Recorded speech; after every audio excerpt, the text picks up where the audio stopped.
Here's how to send audio file on Instagram. So let's dive in. Now, first of all, you should know that Instagram does not offer any direct feature by which you can send audio file from your phone. But here's something what you can do. Just open Google Drive. Alright, after opening the Google Drive, click on this plus icon on bottom right corner and click on upload.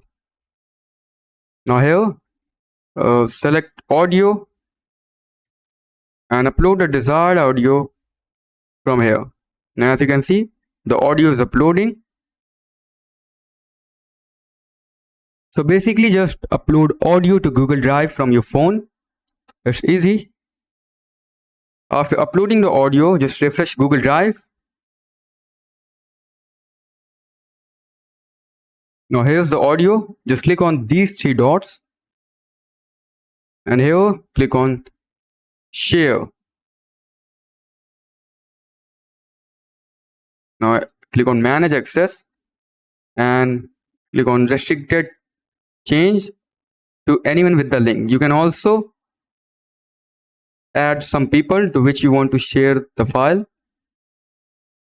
After that, just click on this link icon on top right corner.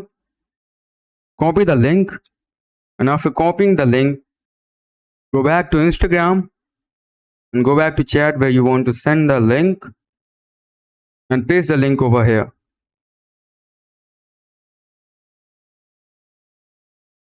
And that's it. As you can see, you will be good to go.